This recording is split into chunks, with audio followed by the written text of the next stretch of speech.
Pada saat ini kami akan memaparkan materi bimbingan bagi anak berperilaku bermasalah. Mata kuliah bimbingan konseling SD dengan dosen pengampu Prof. Dr. Johannes F. Senduk, MPD. Sebelumnya perkenalkan anggota kelompok kami.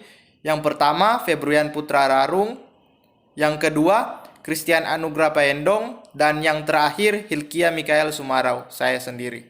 Baiklah, kita masuk pada materi. A. Pengertian berperilaku bermasalah. Perilaku bermasalah adalah suatu persoalan yang harus menjadi kepedulian guru. Bukan semata-mata perilaku itu mengganggu proses pembelajaran, melainkan suatu bentuk perilaku agresif maupun pasif yang dapat menimbulkan kesulitan dalam bekerja sama dengan teman. Guru perlu memahami perilaku bermasalah ini, sebab murid yang bermasalah biasanya tampak di dalam kelas. Bahkan anak menampakkan perilaku bermasalah itu dalam keseluruhan interaksi dengan lingkungannya. B. Bentuk-bentuk berperilaku bermasalah. Salah satu perilaku bermasalah adalah karena perilaku tersebut tampil dalam perilaku menghindar atau mempertahankan diri. Dalam psikologi, perilaku ini disebut mekanisme pertahanan diri, yang disebabkan oleh karena peserta didik menghadapi kecemasan. Adapun bentuk-bentuk perilakunya yaitu sebagai berikut. Yang pertama, rasionalisasi. Mekanisme perilaku rasionalisasi ditunjukkan dalam bentuk memberikan penjelasan atas perilaku yang dilakukan oleh individu. Yang kedua, sikap bermusuhan. Sikap ini tampak perilaku agresif menyerang, mengganggu, bersaing, dan mengecam di lingkungan sekitar. Yang ketiga, menghukum diri sendiri. Perilaku ini tampak dalam wujud mencela diri sebagai penyebab utama kesalahan atau kegagalan. Dan yang keempat, represi. Perilaku represi ditunjukkan dalam bentuk menyembunyikan dan menekan penyebab yang sebenarnya keluar batas kesadaran. Dan yang terakhir, konformitas. Perilaku ini ditunjukkan dalam menyelamatkan diri dengan atau terhadap harapan-harapan orang lain. C. Karakteristik perkembangan anak berperilaku bermasalah. Pendekatan bimbingan perkembangan membawa implikasi bahwa penghampiran terhadap siswa berperilaku bermasalah dapat dilakukan dengan mengkaji tugas-tugas perkembangan dan karakteristik perkembangan peserta didik. Perilaku bermasalah dapat dikaji dengan mengkaji kesenjangan antara tugas perkembangan peserta didik yang telah tercapai dengan yang seharusnya, sedangkan dalam aspek karakteristik perkembangan dapat dihampiri dengan mengkaji masalah-masalah yang muncul dengan perkembangan peserta didik itu sendiri. Masalah-masalah yang berkaitan dengan karakteristik perkembangan anak. Sunario Ketardinata 1990-1996 adalah sebagai berikut. 1. Perkembangan fisik dan kesehatan. Berdasarkan hasil pengamatan, guru terungkap bahwa gangguan perkembangan fisik dan kesehatan di kelas 1, 2, dan 3 berupa sangat lambat dalam bereaksi, gangguan pertumbuhan gigi, perkembangan fisik tidak sesuai dengan usia, dan lebih besar dari teman sebayanya. Sementara itu pada kelas 4, 5, dan 6 terungkap bahwa gangguan perkembangan fisik dan kesehatan berupa sangat lambat dalam bereaksi, persoalan gizi, pertumbuhan fisik tidak sesuai dengan usia, dan lebih kecil dari teman sebayanya. 2. Perkembangan diri.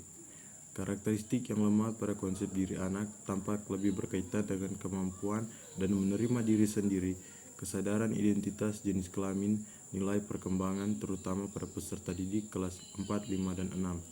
3. Perkembangan sosial. Perkembangan hubungan sosial pada anak telah menunjukkan kecenderungan orientasi kelompok yang cukup kuat. Hubungan sosial anak telah diwarnai pula oleh kesadaran akan identitas diri walaupun masih berada pada identitas yang lemah. D. Bimbingan bagi siswa berperilaku bermasalah. Upaya membantu peserta didik mengatasi perilaku bermasalah yang menggantinya dengan perilaku yang efektif menghendaki keterampilan khusus guru. Bagi guru yang berperan sebagai guru sekaligus pembimbing, penanganan dapat ditempuh dengan menggunakan kondisi pembelajaran yang dapat memperbaiki kesehatan mental peserta didik. Adapun pendekatan perkembangan membawa implikasi bahwa pendekatan terhadap peserta didik berperilaku bermasalah dapat dilakukan dengan mengkaji tugas-tugas perkembangan, karakteristik perkembangan peserta didik, yakni sebagai berikut. 1. Mengembangkan keterampilan dasar dalam membaca, menulis, dan berhitung. 2. Mengembangkan konsep-konsep yang perlu dalam kehidupan sehari-hari. 3. Belajar menjadi pribadi yang mandiri. 4. Mengembangkan peta hati, moral, dan nilai-nilai sebagai pedoman berperilaku. 5. Menanamkan dan mengembangkan kebiasaan dan sikap dalam beriman dan bertakwa kepada Tuhan Yang Maha Esa. Teknik-teknik mengatasi berperilaku bermasalah. Secara umum, ada beberapa teknik dalam bimbingan dan konseling. Teknik umum biasa digunakan pada tahap awal konseling. Teknik umum tersebut diantaranya adalah perilaku, attending, empati, refleksi, eksplorasi, dan parapsing. Perilaku attending adalah teknik mendekati anak yang bermasalah untuk menimbulkan perilaku positif seperti meningkatkan kepercayaan diri dan mempermudah ekspresi anak. Empati adalah kemampuan petugas bimbingan dan konseling untuk merasakan apa yang dirasa oleh anak. Ini adalah suatu teknik untuk menciptakan sikap terbuka anak terhadap guru atau petugas bimbingan konseling atau BK. Refleksi adalah teknik untuk memantulkan kembali kepada anak tentang perasaan, pikiran, dan pengalaman sebagai hasil pengamatan terhadap perilaku verbal maupun nonverbal. Eksplorasi adalah teknik untuk menggali perasaan, pikiran, dan pengalaman anak sebagai klien.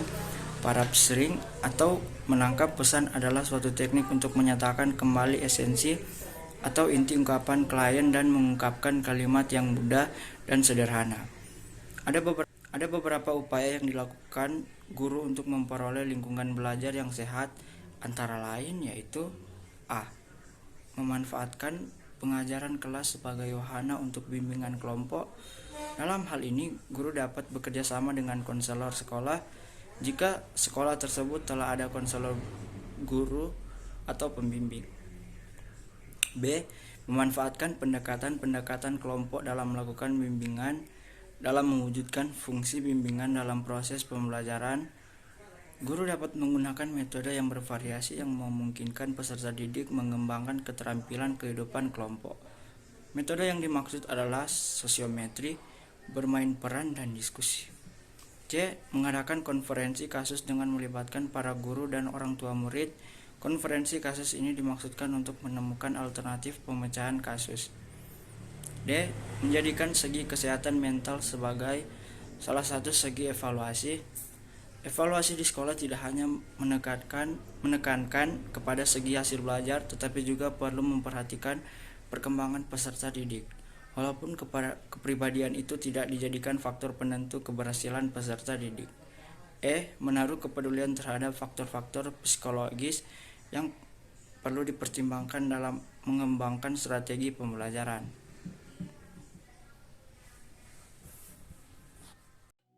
Itulah paparan materi dari kami. Jika ada salah kata, mohon dimaafkan. Sekian dan terima kasih.